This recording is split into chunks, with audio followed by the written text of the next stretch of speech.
Oh yes, hello, good afternoon to our viewers of Church of Uganda Family TV, specifically you, the people who make choice to watch Flourishing Hub here on Church of Uganda Family TV, a very inspiring show that majorly targets the young people. You know, the young people are always looked at kind of negative. That is if you do not make yourself impactful in society. So this show aims to make sure that you are guided, you are stemmed into some spaces, and then you are looked at as something or someone that is very, very important in society, which is why we have Flourishing Hub here. We are powered by Young and Flourishing, and we have 4 pillars that we run on, which is making money. We have a pillar of money. You know, most of you get money and you immediately spend it there. But here we tell you on how to get money, how to make use of the money. But also, we have mentors for you. Majorly, by the way, the people who that we bring here to discuss for you are mentors. So you can always make it an effort for you to make sure you get these people that we always host. Even the person we are hosting here could actually be very, very impactful to your life. We also turn people into daring opportunities. Some of us sit in our comfort zones actually, which is what we are also going to be talking about. You sit in your comfort zone, you don't know what you are about, but there is that aspect of you being determined into risking life with tremendous opportunities, like daring your life into such. So there are quite a number of them that we measure on here, but the biggest thing is to make sure that you are inspired. So today we are here in Nakasero, and it is at a bite of Benin. And so if you want to test something like Western food, that is Western Africa culture food. So if you are from that side and you're living in Uganda, please, this is the right place to go to. But also, you want to taste something different, please run to Chadondo Road here in Nakasero and have a glimpse at that. And that is, of course, at Bite of Benin. Well, today here with me once again, it is a pleasure having Patricia Agarukire Mulumba. It's a blessing to have you. Thank A you. very, very prominent person with so many titles. I'm going to mention a few, she's going to mention the rest.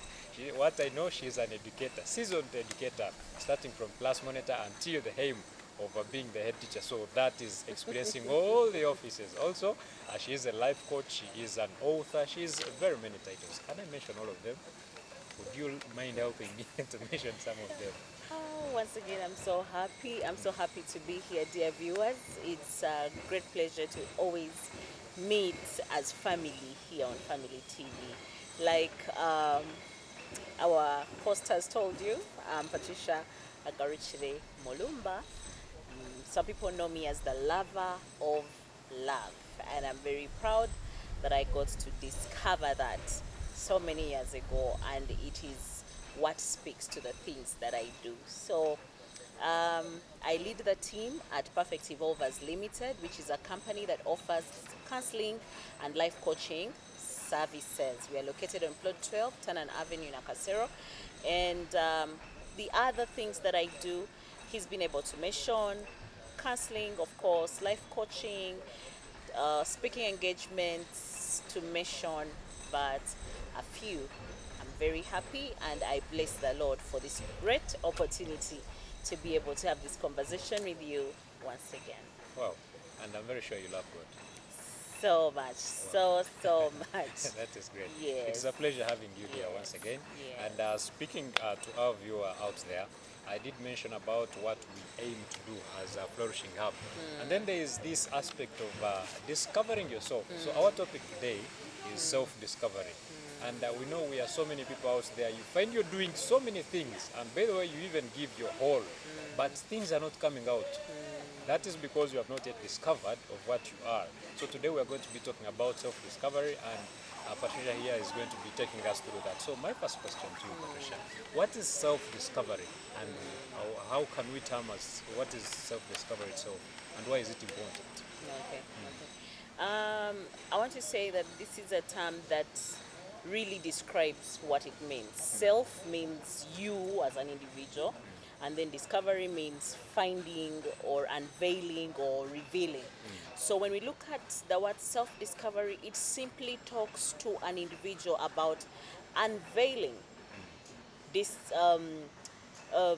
finding out what it is that they do best, what it is that speaks to them, what it is that makes them sing, what it is that makes them come alive. You as an individual, what is the main reason why you even exist. Because it is only after you have found out who you are and what it is you bring to this world that you can be able to feel like you have indeed lived a fulfilled life. You've been able to give this universe the best of the contents that God put in you. And I know that as believers, we know that each one of us is special, fearfully and wonderfully made, that we are all unique. There is something about us. So when we talk about self-discovery, it's like the genesis of everything. It is only after you know what it is that you have, what it is that you have in you, that you can be able to give to the rest of the world or fill any other person's cup.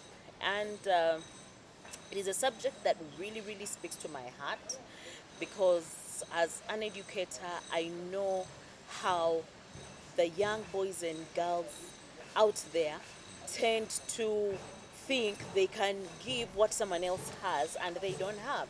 And so we end up having a lot of people walking around feeling empty and yet thinking they are giving. At the end of the day, you will only realize you're giving from an empty cup. And when you're giving from an empty cup, you haven't given, because you have nothing. You can never give what you don't have. If I discover, like I said, when I went onto this journey of self-discovery, it was very easy for me to reflect, retrospect, look at who Patricia Agarukire Mulumba is. What is it that God filled this human being with? And one of the things that I learned or found that God gave me in plenty was love. And from the day I found that out, that's when I was able to summarize who I am as the lover of love. It's what I know to give. It's what I love to receive. It's what speaks to my heart. It's what I pay from my Father in heaven, from the people around me, and it's what I can give best. So from the day I was able to discover that, it has been very easy to do even the kind of work I do today, to reach even places I'd never have reached, only because I know what it is I'll bring to the table. Wow. Very interesting. And looking at self-discovery, why is it important? And how can someone do that? Like, how do I identify that this is now me, Luke Majuru? Oh, I want to say that it comes out vividly or loudly when you understand God. If you look at the Bible and how Jesus was able to summarize the so many laws that the Jews had at that time into just two greatest commandments. Like, they had so many laws, and when I think the Pharisees were approaching him thinking they're going to ask him or trick him or something to say which one was the greatest and which one was, one that people would take lightly. He just told them there are two. The greatest, number one, is love God with all your heart and all your mind and all your soul and all your body. And then he'll say the second, which is as great as the first, is love your neighbor as you love yourself. Now that spoke to me by revealing that everything begins with yourself. If you love your neighbor as you love yourself, then it is going to show you that you are able to love God. Loving God with all your heart and all your mind and all your soul will make a lot of sense to you if you have discovered that love has to start with you. That's something that is very, very simple. So when you discover that it begins with you, that everything you have to give out there, that even the journey of life begins with you, that everything you have to do in life, you have to first be okay with doing it. Like, it is you. If it is a gift or a talent or the special gifts that God has given us, that it starts with you. You can turn that gift into a blessing or into a curse. It all starts with you. Life becomes very, very worth living or meaningful. I don't know if you're trying to pick my line of thought. Yeah. So self-discovery makes everything simple. You will know what speaks to you. You'll know what doesn't speak to you. So it's important. It's important to discover that, hello, I cannot subscribe to that. So even if you put me in a space where peer pressure, for example, is going to push me to do something, if I know that I, as Patricia Agarukire Mulumba, cannot do that, then I won't be able to do it. So you'll find life makes meaning and it makes a lot of sense to you. If you're looking for a job, for example, it's important for you to know the strengths that you have and the weaknesses that you don't have. For the students, if you're looking for a combination to take, for example, at A level, if you haven't discovered who you are and what makes you sing and what speaks to you, you will end up in a very wrong combination for you. While still in the teaching industry, I remember there were children in A level who would change a combination, for example, in senior 6 first term. Yeah. But you've had a whole year. The whole of senior 5, you were busy dying and suffering in that chemistry class.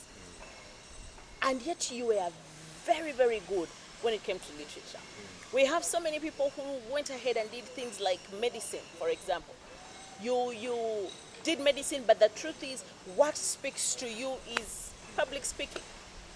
That's where you thrive. That's where you come alive. That is something you will do anytime. Even if someone woke you up at 3 o'clock, you are able to give an address. You're able to speak about a given topic.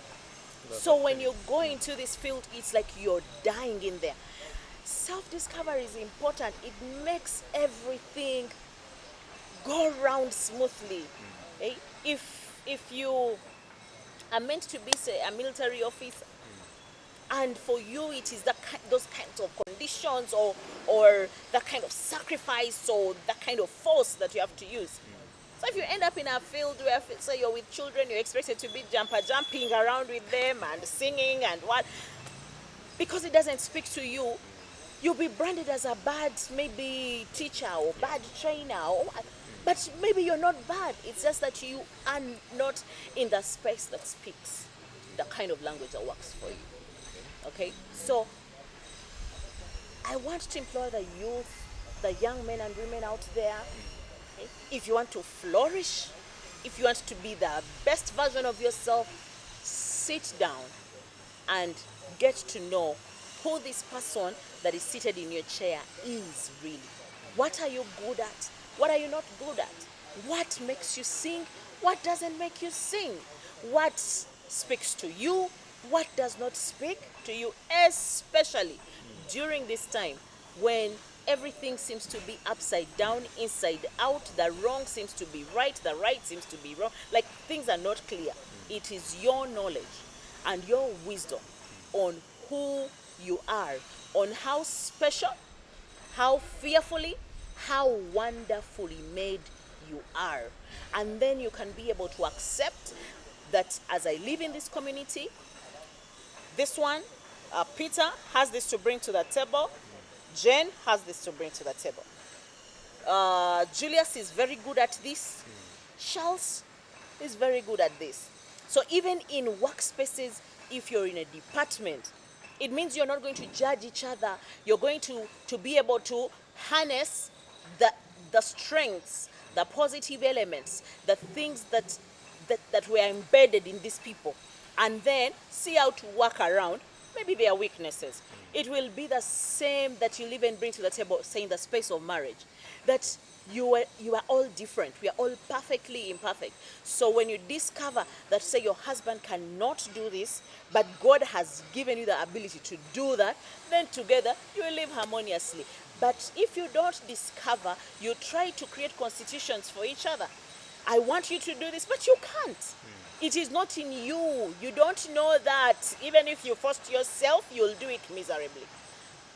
The whole journey of this kind of harmonious living, fulfilled life starts when you get to discover who you are. And how do you get to do that? Retrospect. Sit down. Look at yourself. Evaluate yourself. Assess yourself. I need you to be able to know what it is you can do and what you can't do, other than someone else being the one telling you. Because nobody will know you the way you know yourself. Nobody can say that. Even parents, even mothers who have carried children for 9 months in their wombs may think they know you. In actual sense, they discover they don't know you. Look at all the things that are happening around. Someone does something and you're like, Holy Mother of God. Why? Why does that happen? Because maybe you've been thinking this person is like this or they can do this, when in actual sense they are not. You know? So I love it when children or when people start to pay a lot of interest in discovering themselves. The way this gentleman is holding that camera and posing around, I might not be able to do that. You see, it's like, you know, that is what he's good at. He loves it. He's actually a lawyer. He's a lawyer. Now you imagine he's a lawyer. Eh? You went there, you did the law instead of being talking about the penal code.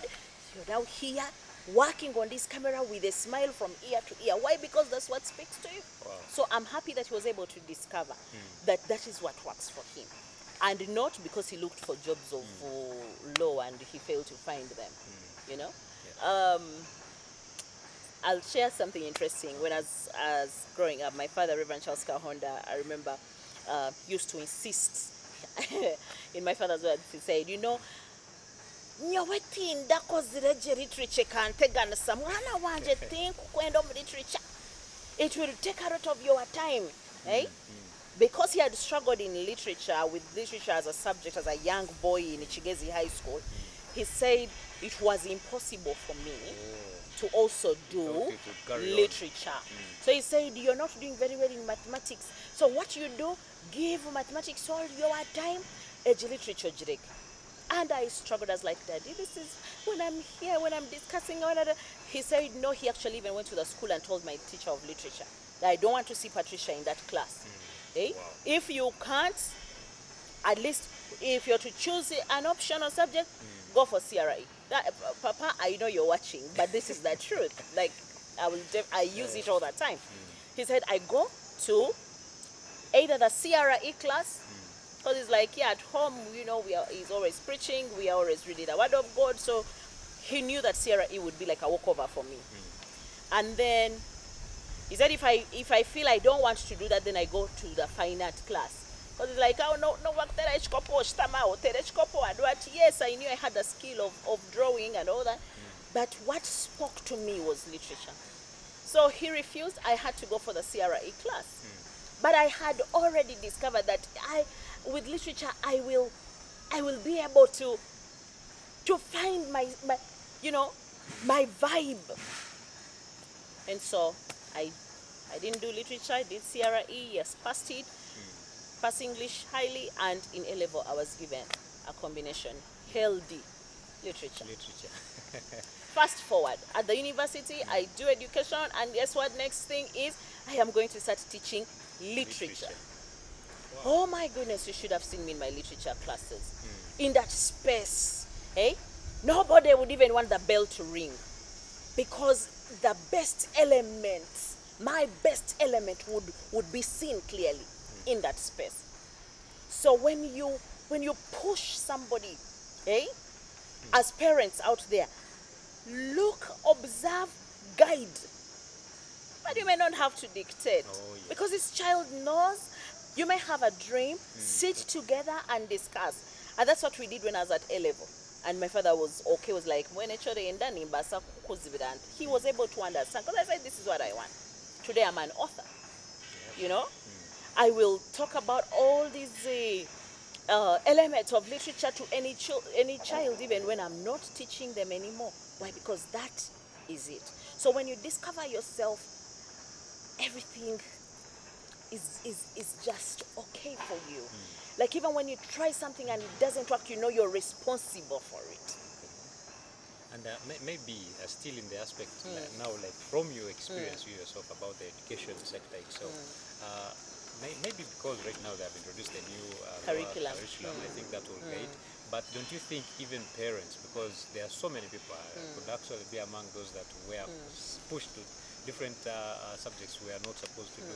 But what impact do you think that has on self-discovery for an individual, for that child who wanted to do something but the parents want something different? What impact do you think that has? Yes. Doesn't that retaliate? Doesn't that it also looks at how the child takes it. Okay, if they have already discovered that this is the angle they want to take, You know, I had children who were forced to do combinations such as PCM, and today they are lawyers. You know, at the university, they went and did law with their combination of PCM or PCB. We've had such children. They go do the pre-entry Excel and they're given law at the university. I think it is a question of mindset, okay? The journey of self-discovery needs you to have a growth mindset. You see?